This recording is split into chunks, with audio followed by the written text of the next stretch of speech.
150 pounds is a whole person. I lost a whole person. That's crazy.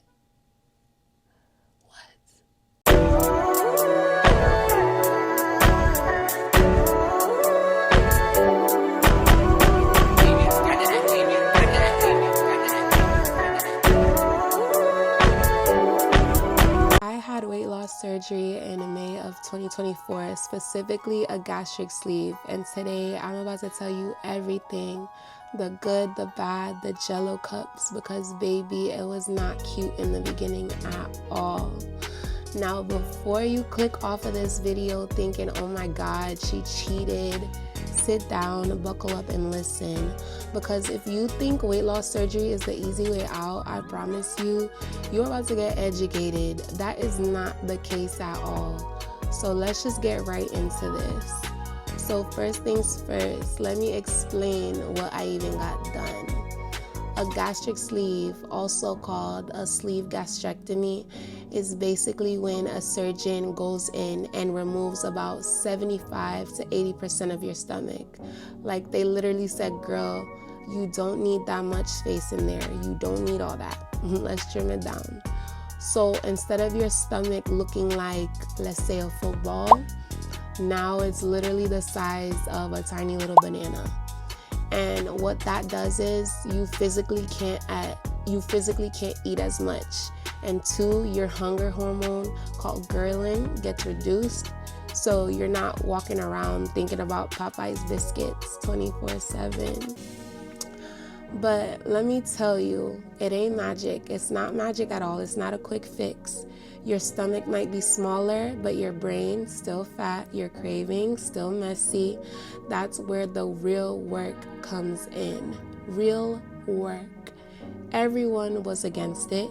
Now listen, when I tell you, when I first told people I was considering surgery, the way the room would get quiet, you think I announced I was about to join a pyramid scheme or a cult or something like that? Everybody had an opinion. My family, my friends, even strangers on the internet, Facebook doctors. Everybody became a doctor overnight. Everyone had a degree. They said, don't do it. It's dangerous. Just try harder. You can lose weight on your own. But here's my thing. Being unhealthy at the size I was at, that was the bigger risk for me personally. Like if I kept going the way I was going, I wasn't sure if I was going to make it to see my grandkids or even see my kid graduate high school. And y'all want me to just try keto one more time? No, ma'am. So I just took the plunge, and guess what? It was the best decision I could have ever made for me.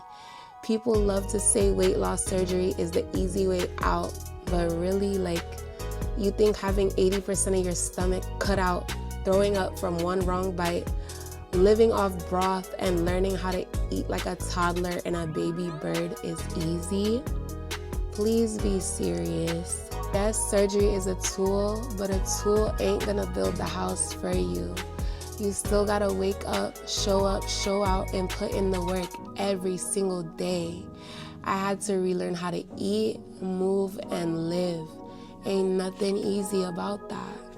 You're laying them bricks down by yourself, brick by brick, baby, every single last one. After surgery, I completely flipped how I ate. The first few weeks, I lived off of protein shakes, sugar-free jello, pudding, broth, and water. I felt like a college student again with no money and a broken mini fridge.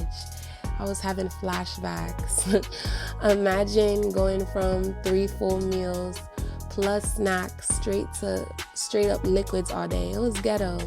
I wanted to cry every time I smelled someone cooking, but it taught me discipline.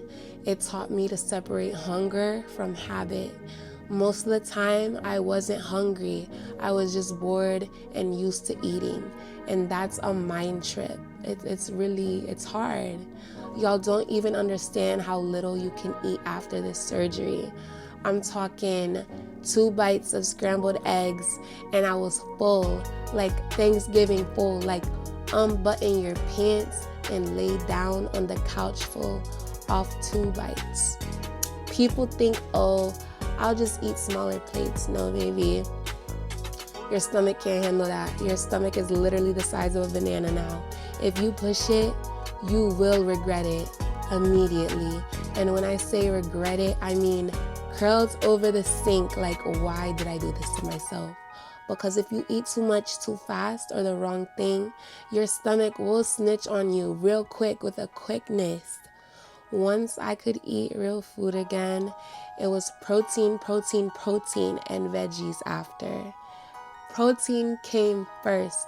Protein is my best friend. Meat, eggs, fish, chicken, whatever was lean, I was on it. Carbs and sugar, cut out. I had to break up with bread like it was a toxic boyfriend. I still miss him sometimes when my body said no, which hurt because bread and pasta were like family to me. But even family can be toxic, so bye. Another thing nobody told me enough about before surgery, hydration. Hydration is literally life or death. Like, water is not optional anymore. It wasn't an option before then, but before surgery, I could chug water like it was nothing. After surgery, I had to learn how to sip. I'm talking tiny, delicate sips, like a Victorian lady with a teacup. If you try to gulp, it feels like a knife in your chest. It's the weirdest, most painful thing you'd ever experience. But staying hydrated is crucial. Dehydration will land you in the hospital fast. And it's not just water, you need electrolytes, sugar-free drinks, broth, anything to keep your fluids up. Do it. And here's the thing, you can't eat while you drink.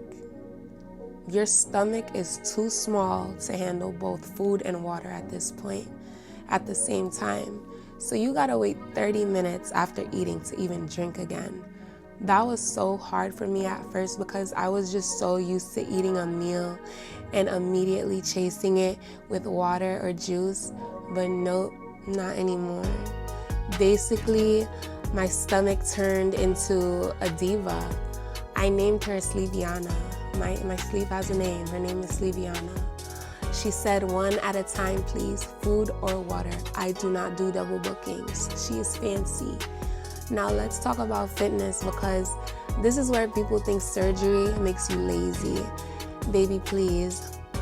I started with walks every single day. I'd walk even when my stomach was sore, even when I didn't feel like it, even when I felt tired. I got up and moved my body. That is key. You gotta move your body.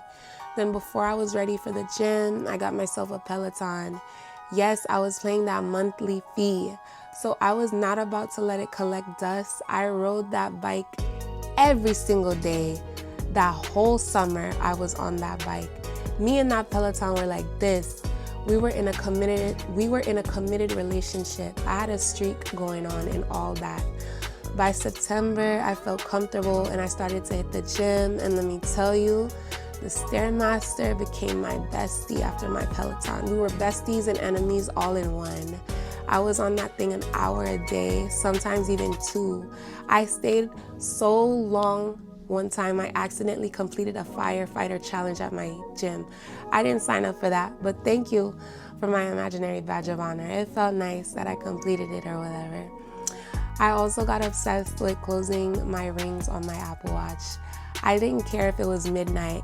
I was pacing around the house like a Sims character just to close those rings. Was it obsessive? Maybe. Did it work? Absolutely. I was closing those rings one way or the other. One thing I learned quick, this journey is mental more than anything. Surgery shrinks your stomach, but it doesn't fix emotional eating, binge habits, or that little voice that just says one more cookie, one more bite of ice cream, one cupcake. I had to build discipline. I had to hold myself accountable. And honestly, I had to become a little delusional. I started picturing myself smaller, healthier, fitter, and even before the scale caught up, I had to keep doing that. I had to keep pushing. That's what kept me pushing. That scale will have you shook at first. In the beginning, the weight drops fast. Like every time I stepped on the scale, I was down another few pounds. No joke.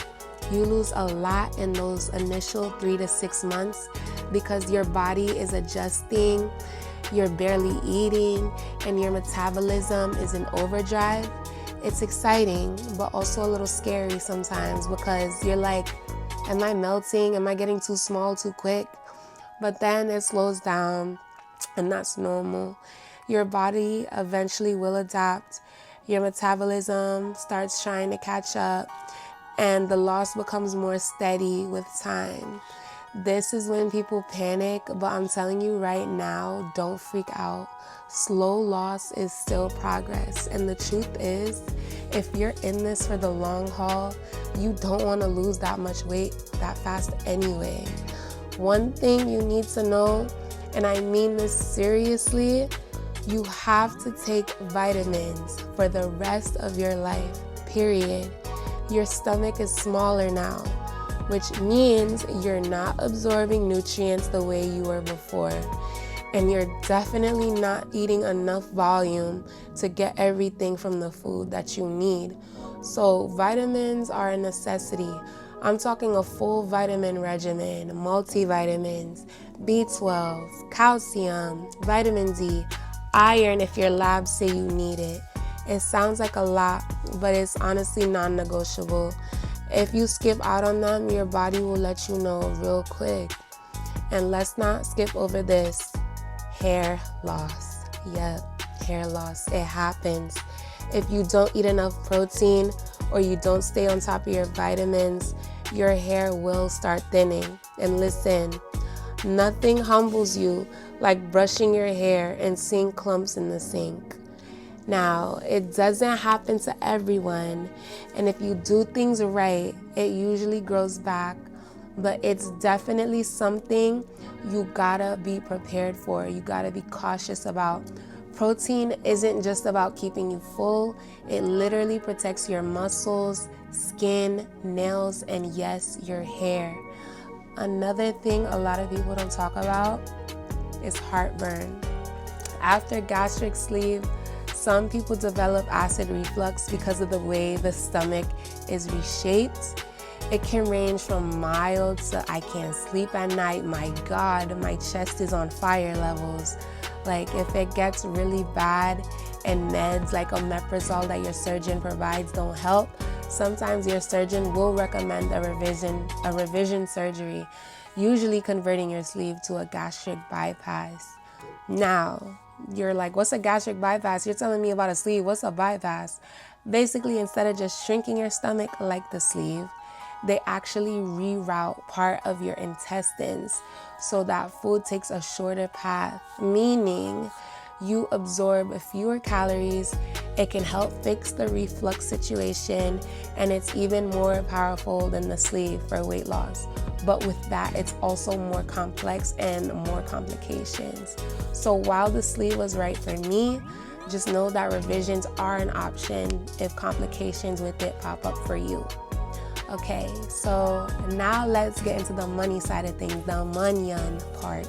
Because I know a lot of y'all are sitting there like, girl, this all sounds good, but how much did it cost you? Like, it sounds expensive. It is.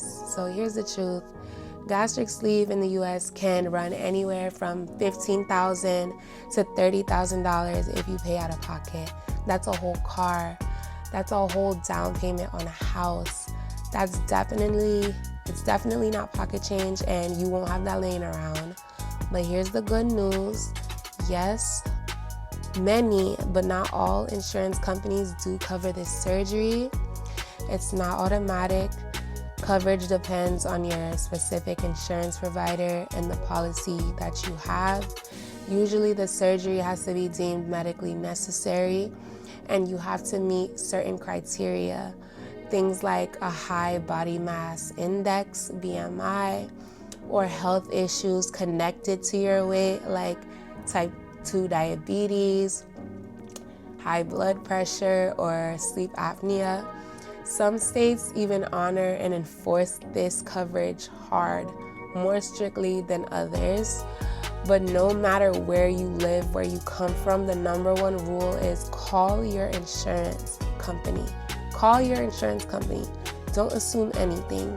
Ask if bariatric surgery is covered under your plan, what their guidelines are, and what requirements you'd have to meet for it to be a possibility for you.